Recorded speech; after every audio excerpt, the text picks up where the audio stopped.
दूसरा जो टॉपिक था उलमा का मकाम।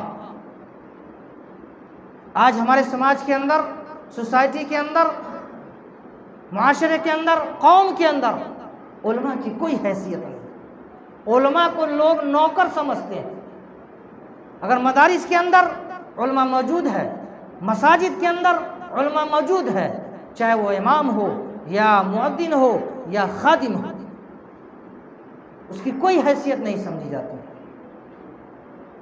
अल्लामा इब्न क़य्यिम रहमतुल्लाह अलैह ने इरशाद फरमाया कि जो शख्स उलमा की इज्जत नहीं करता, जो शख्स उलमा को अपनी निगाह, नीची निगाह से देखता है, जो शख्स उलमा को यूं हल्का में लेता है, अल्लाह ताला उसको जन्नत में भी जाने से रोक सकता है। अख्तियार है अल्लाह ताला। आज उलमा को देखिए, अगर नमाज में थोड़ी ज़्यादा हो गई या कमी हो गई, 1-2 मिनट लेट हो गया, मौलाना क्यों लेट कर दिए, मौलाना क्यों आज जल्दी पढ़ा दिए, मौलाना रुकू बहुत लंबा कर दिए, मौलाना सजदा बहुत लंबा कर दिए, मौलाना क़याम बहुत लंबा कर दिए। ये क्या है भाई? ये कौन सा तरीक़ा है? जो उलमा, जो मौलाना 10 साल 12 साल मदारिस के अंदर रहकर पिल्लू वाला दाल और चावल खाकर आपको रोशनी दे रहा है, आपको दीन सिखला रहा है, आप जहन्नम के अंदर जा रहे हैं, आप जहन्नम वाला रास्ता अख्तियार कर चुके हैं। और वो उलमा 10 साल अपने माँ बाप को छोड़कर, अपने दोस्तों यारों को छोड़कर, भाई बहन को छोड़कर वो 10 साल किस तकलीफ में जाके इल्म सीखता है दीन का। आप ज़रा मदारिस के अंदर जाके देखें, थोड़ी सी जगह के अंदर वो सोता है, अगर इस करवट ले तो किसी और पे आना चलेगा। पिल्लू वाला दाल और चावल खाकर ये दीन का इल्म सीखते हैं। जिस उलमा को आज ये समाज, ये कौम, ये सोसाइटी, ये मुआशरा मजाक में ले लेती है, मजाक उड़ाते हैं। भाई वो इंसान है, इंसान जिस तरीके से आप इंसान है उसी तरीके से उलमा भी इंसान है। अगर थोड़ी सी चूक भी हो जाती है, हाँ मौलाना साहब बाज़ारों में, चौराहों पर 4 आदमी के सामने बीच में मौलाना ने ऐसा कर दिया, मौलाना ने वैसा कर दिया, मौलाना ऐसे है, मौलाना क्या है भाई? ये कौन सा तरीक़ा है? आप ये नहीं समझते कि मौलाना की ग़ीबत और मौलाना को जो आप नीचा कर रहे हैं या उनकी तौहीन कर रहे हैं, आप जहन्नम के अंदर चले जाएंगे। हो सकता है कि अल्लाह ताला आपके सवाब को काट कर उस उलमा को दे दे।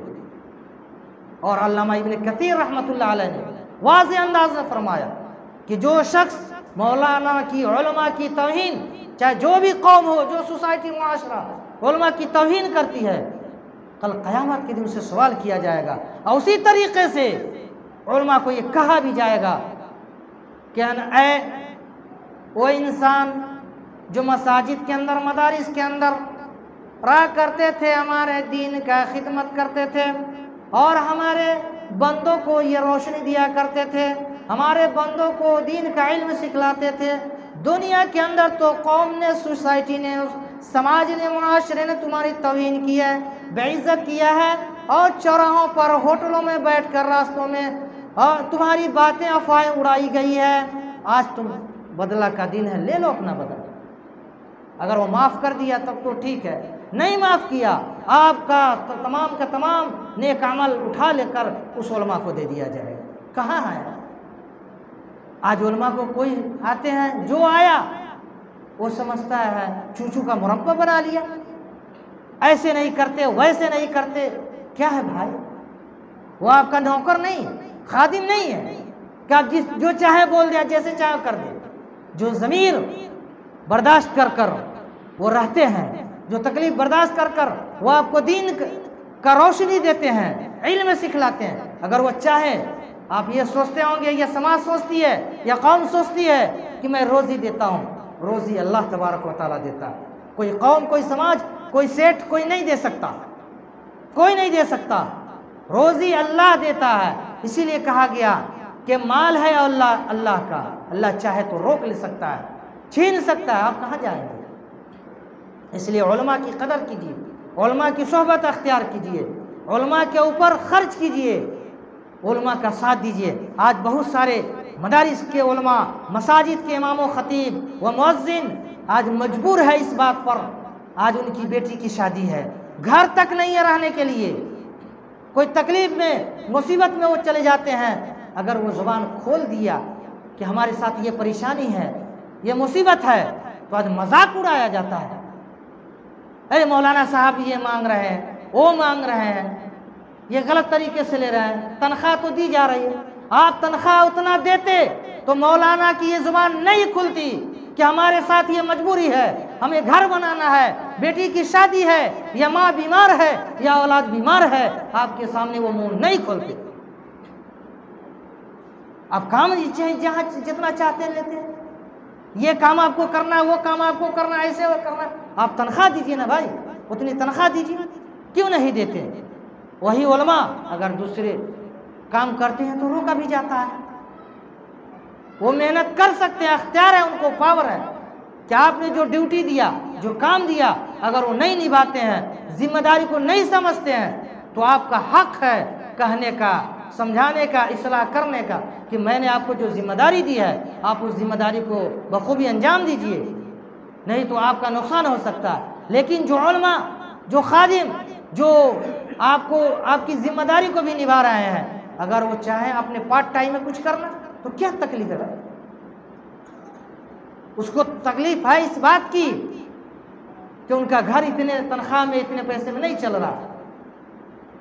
अगर पूरा होता, आप हर शौक पूरा करते हैं, बेटा को ये हो जाए, बेटी को ये हो जाए, बीवी को ये हो जाए, दोस्त को ये हो जाए, फला को ये हो जाए, एक बिल्डिंग है तो 4 बिल्डिंग हो जाए, एक गाड़ी है तो 4 गाड़ी हो। क्या उलमा की ख्वाहिश नहीं? क्या उलमा के पास दिल नहीं?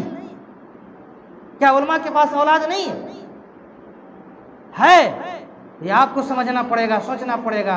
हमने रखा है, हम उसकी तकलीफ को, उनकी बात को सुने और जो उनको ज़रूरियात है उनकी पूरी करें, उनकी ज़रूरियात। जब आप खर्च करेंगे उलमा पर दिलजोई से, खुशनुदी से, खुलूस से, उस ज़माने में लोग उलमा के पास जाते थे, बैठते थे, अपना कीमती वक्त निकाल कर, कारोबार की फिक्र नहीं, औलाद की फिक्र नहीं, लेकिन उलमा की फिक्र करते थे। उलमा के पास जाकर बैठते थे, अपना पैसा भी खर्च करते थे। क्यों? इल्म सीखने के लिए। तो उलमा से अगर कोई चीज़ मैं सीख लिया तो फिर हमें फ़ायदा देगा। जो उलमा पर खर्च करते हैं, उनके साथ रहते हैं, बहुत सारे लोग ये भी कहते हैं कि उनसियत, मोहब्बत, ताल्लुक़ अगर किसी को उलमा से हो गई, उलमा के साथ वो जुड़े रहते हैं, तो दूसरे लोग उनका मजाक उड़ाते हैं, बहुत मजाक उड़ाते हैं, उलमा का भी और वो शख्स का भी जो उसके साथ जुड़े रहते हैं। कि वो अपना बना लिया था, ऐसे कर लिया, वो जो चाहता है करता है, ऐसे चाहता है वैसे करता है। यह गलत सोच है, गलत। कुरान ने कहा वला तजस्ससु वला यग़तब बअदुकुम बअदा, किसी के टोह में न पड़ो, किसी की तजस्सुस न करो। लेकिन हम आप हैं जो तजस्सुस में लगे हुए हैं, टोह में लगे हुए। इसलिए मैं आपका ज़्यादा कीमती वक्त नहीं लेना चाहता हूँ। अल्लाह आपको जज़ाए खैर दे। मैं यही अर्ज़ करूँगा इस नाचीज़ की ज़ुबान से कि अपनी औलाद को आप इस्लाम का इल्म सिखाइए, साथ साथ दुनियावी इल्म भी दीजिए।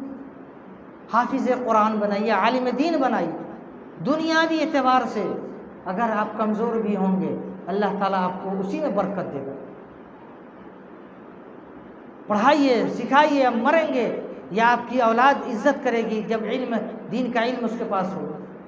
नहीं तो आप लोगों से, बहुत सारे लोग सवाल करते हैं, मौलाना साहब हमें देखता नहीं है, इतना पैसा कमाता है, माँ बीमार है, मैं बीमार हूँ, 10 रुपया दवा खाने के लिए नहीं दे। उस वक्त ये कहते हैं कि हमारी औलाद बिगड़ गई, नाफरमान हो गई। उस वक्त मैं कहता हूँ कि नाफरमान बनाने वाले माँ बाप हैं, औलाद को बिगाड़ने वाले माँ बाप हैं। अगर शुरू से आप ऐसी तालीम दिए होते तो आज वो बिगड़ती नहीं वो औलाद, नाफरमान नहीं होती वो औलाद। आज आपको छोड़कर बीवियों के बातों में आकर आपको नहीं छोड़ते, वो आपका हक अदा करते, लेकिन हम उस लायक ही नहीं बनाए। तो क्या समझेगी माँ का हक क्या है, बाप का हक क्या है, अड़ोस पड़ोस का हक क्या है, भाई का हक क्या है, बहन का हक क्या है, वो जानते ही नहीं। इसलिए दीन का इल्म सिखलाइए और उलमा की कदर कीजिए। उलमा की आप कदर करेंगे अल्लाह बरकत देगा। उलमा को आप उलमा की तौहीन मत कीजिए, उलमा का मजाक मत उड़ाइए। अगर आप मजाक उड़ा रहे, हो सकता है कि अगर उस उलमा के दिल से, ऐसे उलमा बहुत, उलमा जो है जल्दी किसी को बद्दुआ नहीं देते, नहीं करते, लेकिन जो कहते हैं ना कि पानी जब सर से छलक जाता है तो ऑटोमेटिक इंसान है, जुबान से अगर बद्दुआ निकल गई, वो जुमला निकल गया, तो फिर अल्लाह के दरमियान और उस जुमले के दरमियान कोई पर्दा नहीं, कोई दूरी नहीं है, फ़ौरन दुआ कबूल होती। इसलिए तो उलमा की तौहीन न करें, उलमा की कदर करें और उलमा की इज़्ज़त दें। चाहे आपके मदारिस के अंदर असातिज़ा हो या मसाजिद के अंदर इमाम हो, मुअज़्ज़िन हो या खादिम हो या और जो लोग नेक लोग, साले लोग हों जो दीन पर चलने वाले हो, उनकी कदर करें। अल्लाह तबारक व तआला हमको भी और तमाम लोगों को भी, आप लोगों को भी उलमा की कदर करने की तौफ़ीक़ अता फ़रमाए और अपनी औलाद को साले बनाने की तौफ़ीक़ अता फ़रमाए और अपनी औलाद को इस्लाम और दीन का इल्म, हाफिज़ कुरान बनाने की तौफ़ीक़ अता फ़रमाए। ऐ अल्लाह, जो हमसे उलमा की तौहीन हो गई है, ऐ अल्लाह तुम उसको माफ़ कर दे, उलमा की इज़्ज़त करने वाला बना दे, उलमा की कदर करने वाला बना दे। ऐ अल्लाह, जब तक दुनिया के अंदर रख, ईमान और इस्लाम की हालत में रख। ऐ अल्लाह, जब तुम मौत दे तो ईमान की हालत में मौत दे। आमीन। व आखिरु दावाना अनिल हम्दुलिल्लाहि रब्बिल आलमीन। अस्सलामु अलैकुम।